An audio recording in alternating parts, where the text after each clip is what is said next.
Je vous propose d'en savoir un peu plus sur une toute nouvelle maison d'édition qui s'appelle Débâcle Jeux. Et pour cela, nous avons joint au téléphone Emmanuel Soulier. Bonjour Emmanuel. Bonjour.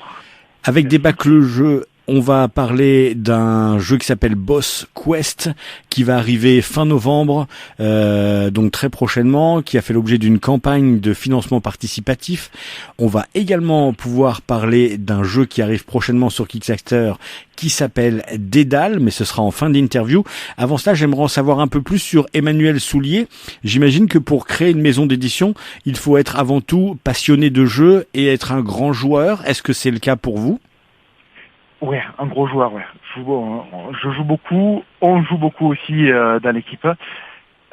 Passionné de jeu complètement, enfin la maison, les placards sont pleins. Ça devient un problème, mais voilà, mais c'est plutôt un bon problème. Et effectivement, soirée jeu, voilà, toutes les semaines, on adore ça. Voilà, quoi. En ce moment, on est très legacy à la maison, mais enfin de tout quoi, hein, du jeu de début de soirée, ben, genre comme Boss Quest. Boss Quest, c'est effectivement très bien au fit de jeu de début de soirée. Des trucs un peu plus compliqués et voilà quoi, vraiment de tout. Et on essaie de jouer, de faire surtout partager au plus de gens possible en fait cette passion parce que le jeu de société moderne est encore trop méconnu en France. Alors on l'entend, hein, il y a un accent qui traîne du sud et ça nous permet d'en savoir peut-être un peu plus sur cette maison d'édition Débâcle Jeux. Elle a quel âge et comment vous êtes venu l'idée de transformer cette passion du jeu en maison d'édition ? Exactement. Donc effectivement, elle est assez jeune. On va dire une petite année. On va dire qu'on l'a créé. Ouais, je pense que c'était en 2018, mais tant que le crowdfunding n'a pas été lancé, finalement, on était un petit peu sur du virtuel. Effectivement, il y a un accent qui s'entend, qu'on cache pas trop. C'est vrai. On est tous du sud. On est tous relativement proches de Béziers, on va dire. Donc effectivement, comme c'était notre lieu de travail, on s'est retrouvé naturellement avec des talents divers de cet endroit-là. Une graphiste du coin, des auteurs, Christophe Loras qui a fait Zambibus et Troll, de l'agglomération de Béziers, Michel Gonzalez donc qui est un auteur en devenir, pareil de ce coin-là, cette agglomération aussi, et plein de personnes, plein de synergies et ce qui explique qu'on a effectivement on est sur du local même si c'est pas forcément voulu, c'est pas une volonté propre, on a juste commencé avec les gens qu'on connaît quoi. C'est souvent comme ça que ça commence, hein. On voit avec les cercles proches et du coup c'est souvent les amis qui s'intéressent et qui arrivent dans les premiers projets. C'est le cas de Michel avec Dédale. Exactement. C'est clairement des amis en fait. Donc des amis d'amis au début. Maintenant aujourd'hui des amis, des vrais amis, voilà quoi, que j'ai plaisir à voir, même pas pour le travail. Et effectivement c'est comme ça. On a aussi Florian Siriex qui est un peu plus connu, qui commence à pas mal sortir de jeux, qui avait fait donc bosser sur Imaginarium avec Bruno Catala, qui est aussi du coin. Il est aussi du coin de Béziers, donc en fait c'est pareil, en bouche à oreille. On le connaissait pas très bien, en tout cas moi je le connaissais pas très bien, Florian. J'ai eu le plaisir de le rencontrer quelques fois, on a échangé, on a des protos à lui, qu'on espère sortir aussi, donc voilà quoi. C'est au local, mais c'est pas du tout fermé. J'ai des prototypes de gens un petit peu partout en France que j'envisage réellement de sortir. Forcément le local c'est plus facile quand on peut se rencontrer, aller boire un coup, jouer un petit coup ensemble, ça facilite beaucoup. Alors la première étape, c'est d'abord créer une maison d'édition et s'intéresser aux jeux qu'on peut éditer, ou ça a d'abord été j'ai un jeu que je veux éditer, je vais créer une maison d'édition. C'est un peu des deux. En fait, on m'a proposé de bosser avec Christophe Loras que je connaissais pas à l'époque. J'étais super content parce que c'était le premier auteur de jeu que moi j'allais rencontrer, et donc j'étais tout fier de le rencontrer. Et donc il nous a proposé de nous sortir un jeu qui était un petit jeu abstrait au départ, voilà, quoi, mais qui fonctionnait vraiment super bien. On a été de suite emballés. Et comme on s'est vu le sortir, on a vu le potentiel, on s'est dit qu'on allait monter une petite maison d'édition en marge de notre activité principale. Parce que, bon, faut savoir qu'effectivement, à côté de ça, nous on bosse dans la distribution. Alors c'est pas la distribution de jeux à l'origine, c'est la distribution de produits liés aux jeux vidéo. Mais du coup, pour nous, c'était tout à fait cohérent d'ouvrir sur le jeu de société. et d'avoir une petite maison d'édition à côté. Et comme ce projet nous a hyper emballé, on s'est dit allez, on se donne les moyens, on se crée un nom, on se crée un logo, on se crée une identité, on existe quoi, on se crée. Et du coup est arrivée la campagne de financement pour ce jeu Boss Quest, une campagne qui a été assez surprenante parce que on va dire que la mayonnaise a tout de suite pris et ça a été une super campagne que vous avez menée pour ce jeu. Alors on en est super content, ouais. La mayonnaise a tout de suite pris, je suis un peu plus partagé dessus parce qu'en fait souvent on dit que c'est les 2 premiers jours qui comptent et nous les 2 premiers jours ça a un petit peu décollé sur Boss Quest. Mais on s'est rendu compte que ça a été vraiment le travail de fond, le bouche à oreille énorme qu'il y a eu sur les salons à chaque fois, ça a vraiment très bien marché. Boss Quest, c'est un jeu sur lequel honnêtement j'ai eu quasiment jamais un retour négatif de quelqu'un qui s'est assis à une table. Une ou deux personnes qui ont dit ouais bon ok, mais à chaque fois sinon que des gens qui ont passé un bon moment, qui avaient envie de rejouer. Et du coup le bouche à oreille a peut-être pris un peu plus de temps que sur des crowdfunding qu'on peut voir chez Kickstarter qui en 48 heures voire même en 2 heures sont déjà à 1000%. Bon voilà, nous on a mis quand même 2-3 semaines à arriver au 100%, ça a été dur. Ça a été du boulot, mais par contre après ça a été vraiment vraiment on s'est envolé. Vraiment on s'est envolé. Pour nous le 400% il était inespéré en début de campagne, c'était dans vos rêves les plus fous, où est-ce que vous voulez arriver? 15 000 balles, c'était quasiment 350%. C'était vraiment voilà. Si on vous dit, si on me disait dans vos rêves où est-ce que vous voulez aller? Donc 16 000 et quelques euros, 386%, quasiment 400%. C'était ça a été une super réussite. Ça a mis comme je disais, un petit peu de temps à décoller. Et après, une fois qu'on a 100% le crowdfunding, c'est vrai que ça déroule, ça vient tout seul. Alors une fois que le projet il est financé, les gens le savent pas, mais il y a tout ce qui se passe derrière. Il faut lancer la machine, il faut lancer la production. Comment ça s'est passé cette période entre le moment où le projet est financé et l'arrivée prochainement en fait des boîtes de jeux? Ça a été une période super enrichissante, mais par contre c'est là qu'on voit que on est des petits nouveaux, hein. Donc on avait prévu large, on avait prévu une sortie fin août, qu'on tiendra évidemment pas. On est bien en retard.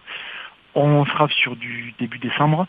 Là c'est bon, les boîtes ont pris l'eau, elles sont sur le bateau, elles sont parties de Chine puisqu'on a choisi une production en Chine.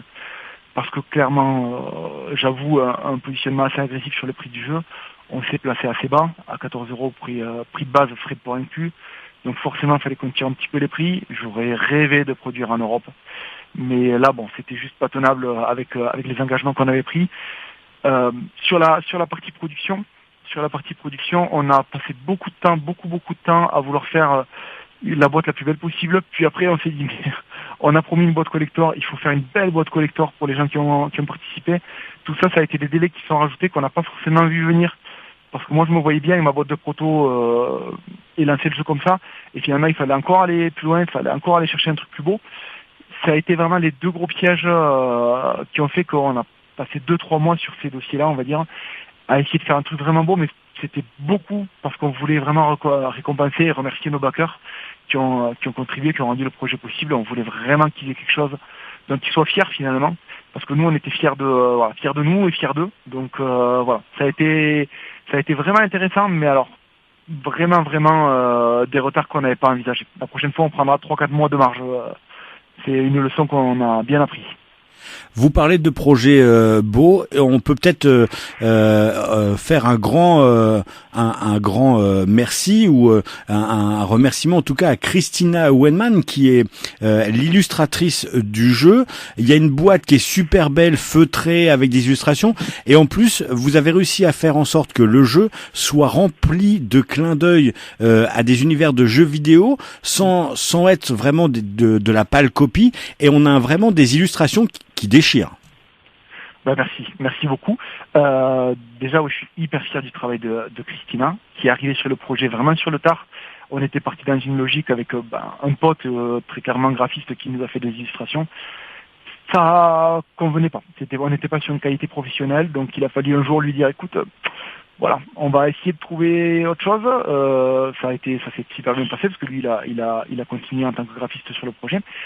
Et par contre, j'ai trouvé Christina, via les réseaux sociaux sur Internet. Pour être clair, je suis tombé sous le charme. j'adore les dragons, donc elle avait des dragons super beaux sur son portfolio. J'ai demandé de m'en faire un petit peu inspiré de Bowser, mais pas trop proche. Je voulais pas un ami Nintendo, une version un peu badass, un peu kaiju là, un peu ces monstres-là, la Godzilla. J'ai bien dicté tous les traceurs que je voulais retrouver. Elle a fait un truc, mais dès que j'ai vu le croquis noir et blanc, j'étais comme un fou. On s'est dit, voilà, c'est bon, on a trouvé la perle rare, vraiment illustratrice qu'on voulait. Et effectivement, on s'est lâché, parce qu'en plus c'est une geek, tout comme moi c'est une geek, et j'ai pu à chaque fois lui communiquer des concepts, et elle savait où j'allais. Elle savait où j'allais quand j'ai dit, voilà, fais-moi affaire. On fait la plante de piranha de Mario, mais un petit peu, voilà, on lui met un petit peu du Alien, on lui met un petit peu du, voilà, on veut pas que ça soit juste une plante qui sort d'un tuyau, et on veut pas qu'effectivement Nintendo vienne nous dire, attendez les gars, vous abusez quoi. Et à chaque fois, elle a répondu présent. Et toutes les illustrations du jeu ont des références aux jeux vidéo. Certaines sont hyper,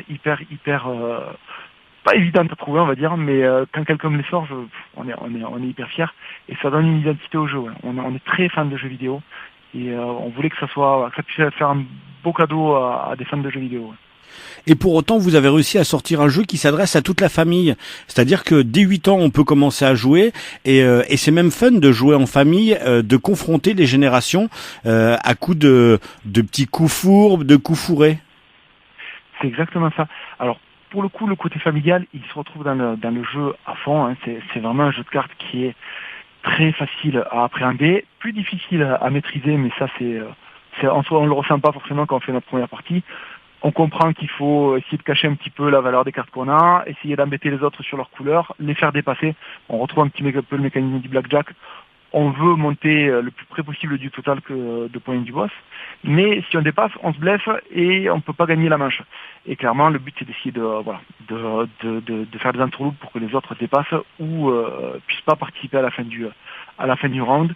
Ça c'est vraiment le côté familial. Il y a un truc sur lequel on est un peu moins familial, c'est que sur le thème, il faut reconnaître qu'il y a un vrai parti pris geek, fantasy, assumé. On aurait pu sortir un jeu très abstrait à la Six qui prend, qui est un classique absolu et qui est un jeu fabuleux. On a vraiment choisi, voilà, de marquer, c'était aussi pour faire un beau crowdfunding, pour pouvoir rajouter des illustrations si les gens reprenaient présence, ce qu'ils ont fait. Mais du coup, voilà, on est parti sur un côté un peu clivant. Par contre, vous le sortez avec papy, vous le sortez avec mamie, en ayant expliqué les règles, ils vont s'éclater. Mais voilà, c'est pas la boîte qu'ils vont choisir en premier. C'est pas la boîte que quelqu'un qui connaît pas le jeu de société va choisir en premier. Ça, c'est certain. Mais ça n'empêche qu'on peut jouer en famille, ça il faut le répéter. C'est-à-dire que des fois il faut se laisser convaincre par une mécanique ou un jeu plutôt par le sens de la vue. Ouais, c'est vraiment le parti pris qu'on a pris. Vraiment, c'est assumé. Moi, j'en suis à 100% conscient. On sait que voilà, dans un rayon, le jeu peut moins attirer quelqu'un qui va vouloir un truc un peu familial. Mais le jeu, il est vraiment à 100% familial du moment qu'on sait faire une addition, garder un chiffre en mémoire, on est capable de jouer à Boss Quest. Le reste des règles viennent de façon assez fluide. Voilà quoi, il y a des sortilèges qui viennent pimenter un petit peu le jeu, sinon ce serait juste du blackjack multijoueur, ça serait peut-être moins fun. Il y a des sortilèges qui viennent pimenter le jeu, ils sont récapitulés en début de manche. Voilà, on voit exactement à quoi on a affaire et chacun peut faire ses petits manigances et ses petits calculs de son côté. Et ça reste quand même un jeu, ouais, effectivement simple à sortir, un bon jeu d'initiation pour justement les néophytes. Voilà, moi c'est vraiment je le sors à cette occasion-là avec des gens qui n'ont pas l'habitude de jouer et ça glisse tout seul, quoi. À surveiller donc Boss Quest qui arrive dans les magasins début décembre. On va profiter de cette interview pour s'intéresser aussi au futur de Débâcle le jeu parce que c'est bien de surfer sur un premier succès, mais ce que vous allez proposer est aussi alléchant avec un Monkey Clash qui arrive prochainement et surtout j'aimerais qu'on en parle parce que j'ai eu la grande chance de l'essayer avec l'auteur lui-même à Paris Ludique l'année où il a été récompensé pour ce jeu. C'est le jeu Dédale qui arrive bientôt sur Kickstarter. Exactement. Alors, qui s'appellera probablement pas Dédale au final parce qu'il y a beaucoup de jeux. Le nom est pas mal pris en ce moment. Donc, clairement, je veux pas de confusion. Notamment à Essen, là, on vient de voir Daedalus quelque chose, qui est un labyrinthe qui tourne, qui est assez rigolo, vraiment assez rigolo, mais je veux pas qu'on se mette sur les mêmes plates-bandes. On va sans doute changer le nom. J'ai pas encore le nom final. On doit prendre la décision cette semaine pour tout vous dire. Mais ouais, c'est bien le Dédale de Paris Ludique 2018 où Michel avait gagné le prix famille. Donc c'était une belle récompense. On avait été très très fiers de lui. Très fan du jeu. Moi j'ai adoré de suite parce qu'il avait des bonnes vibrations de Zelda 3 pour être honnête. Encore une fois, on revient chez Nintendo, mais c'est vraiment c'est vraiment quelque chose qu'on adore. Et du pixel art, vraiment un côté, on va essayer de ramener les gens dans cet univers-là, même si on parle de mythologie grecque, c'est clairement le thème, mais voilà, l'ambiance, ça va être du pixel art avec du bon rétro qui va toucher les joueurs, qui va encore une fois cliver, c'est-à-dire que ok, on est peut-être un peu moins familial et un peu moins on va dire mainstream que ce qu'on pourrait avoir, mais on veut aussi toujours pareil faire plaisir aux gens qui aiment ce genre d'univers. Et puis on restera sur la même thématique de coups fourrés, de j'embête le joueur d'à côté. Pour l'avoir essayé, c'était vraiment ça, quoi. Chacun de son côté et à base de petits coups bas, en fait, il faut être le meilleur. Oui, c'est exactement ça. Il faut à la fois optimiser un petit peu ses déplacements dans le dédale pour arriver à récupérer les trésors et pouvoir sortir, être le héros qui va sortir de l'arène. Et à la fois, si en se déplaçant, on peut attirer le Minotaure sur la tronche des copains, c'est là que ça devient rigolo. Et effectivement, c'est là qu'on fera un avantage sur la partie. On prépare une vraie surprise pour la campagne de crowdfunding. Je peux pas en dire plus maintenant, mais on est sur quelque chose d'assez ambitieux. On garde le jeu de base et on part sur quelque chose aussi d'assez ambitieux pour le crowdfunding. Bon, je veux pas trop en dire plus, mais on est assez content. On a eu des super bonnes idées avec l'auteur et ça s'annonce très très très chouette. Et dans les semaines à venir, on devrait pouvoir dévoiler un petit peu ce qui va se passer. Garder le secret, c'est bien aussi d'avoir des surprises à proposer lors de campagnes de crowdfunding. Et on sait particulièrement que Michel fourmille de toutes ces petites idées. Je rebondis peut-être sur Monkey Clash aussi, qui apparaît sur votre site. Est-ce qu'on peut en savoir plus sur ce jeu à base de petits singes, on dirait des petits singes ninja? Ouais, mais complètement. Et là encore une fois, ça a été la réunion de geek. Pour le coup, c'est pas un projet local. C'est moins local parce que l'illustrateur est sur Paris, me semble-t-il, Vincent. C'est Vincent Matustignol, en fait, un illustrateur de BD qui commence à bien tourner, à participer à pas mal de projets. Il est parti sur un univers un petit peu manga rétro. Donc c'est effectivement des singes. On se bat pour avoir des fruits. On tape au milieu de la table. C'est pas mal stratégique pour un jeu où on tape. C'est pas qu'un jeu de rapidité, c'était assez fun. Et il a donné carrément cette identité manga. Moi, les singes, je les vois dans l'univers de Ranma 1.5, hein, le manga des années 80, d'un dessin animé passé à l'époque. Il y a ce côté geek qui est assez marqué. Et au-delà de ça, c'est un jeu très très très familial sur lequel on s'assied autour d'une table. En fonction du singe qu'on a, on va taper ou pas, on va devoir être dans la rapidité ou pas, on va contrer les autres parce qu'on aura choisi un singe qui contre ce qu'on a anticipé qu'ils allaient jouer.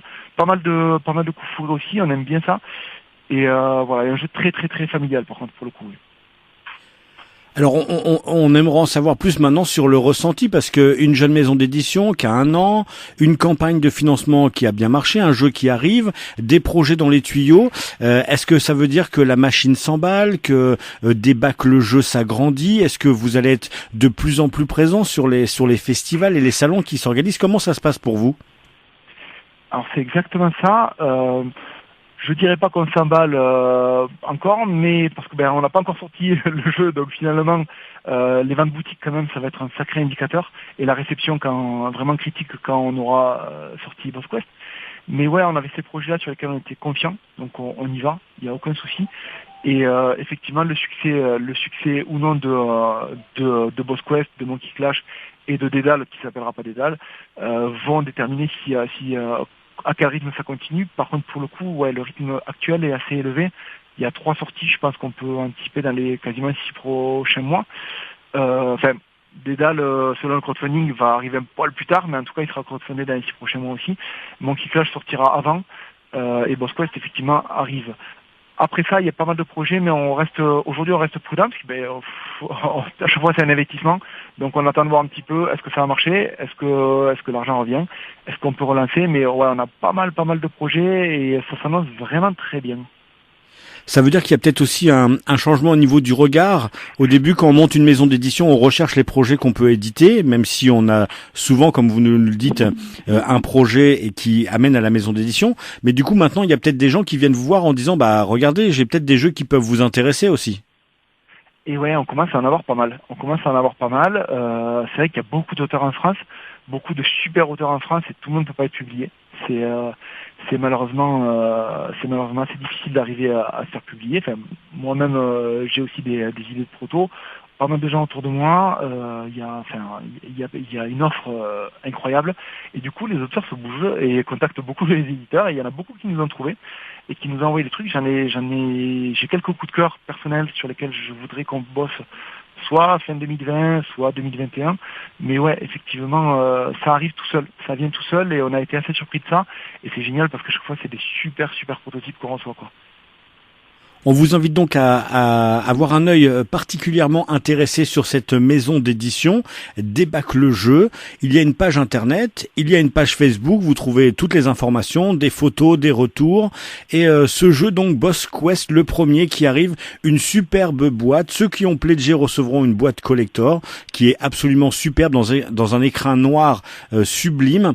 Le matériel, on l'a pas dit, mais le matériel à l'intérieur est assez phénoménal, c'est-à-dire que il y a les illustrations sont superbes, il y a des cartes, il y a des pions boss qui sont vraiment en dur et qui sont vraiment superbes. Vous avez fait un vrai beau travail sur ce premier jeu Boss Quest et qui va arriver à pas cher parce que vous nous le disiez, un prix agressif dès le début. Ouais, complètement. Déjà, merci beaucoup pour les compliments. On est assez fiers du travail qui a été fait. En boutique, il sera disponible à 20 €. 14, c'était vraiment le prix crowdfunding pour vraiment les gens qui nous ont soutenus d'entrée. Voilà, sachant qu'il y avait des paliers évidemment plus chers que ça. Ça fera un prix à 20 € en boutique. On a essayé de faire une boîte assez grosse, pas mal de matos. Effectivement, il y a des pions. Est-ce que les pions étaient nécessaires absolument au jeu? Non, mais ça rendait vraiment une ergonomie. Quand je pars, j'ai fini de prendre mes cartes, que je pars chez le magicien pour après aller battre le boss, ben, je prends mon pion, je vais chez le magicien, je le déplace, comme ça le donneur de cartes voit qui est parti, qui est pas parti. Enfin, c'est toute une ergonomie. On a vraiment voulu que que le jeu soit agréable à jouer. Et aussi, ben, on a mis le paquet parce qu'il y avait des backers derrière et que quand ils ont explosé tous les paliers, ben, ils en demandaient encore. Et vous avez quoi, les gars? Vous avez des paliers en plus. Bon, on a essayé d'en rajouter. Et je pense que le résultat, c'est quoi? On a une boîte à 20 € qui est vraiment bourrée de cartes, de pions, pas mal de matos qu'on aurait pu ne pas avoir si on avait sorti un petit jeu abstrait, une petite boîte, quoi. Débac le jeu arrive chez votre fournisseur dès début décembre. Allez sur la page Facebook Débac le jeu, ça vous emmènera vers la page internet débacle.fr.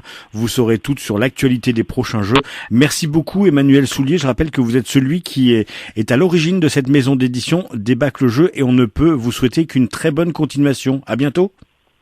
Merci beaucoup. Merci Xavier et à très bientôt.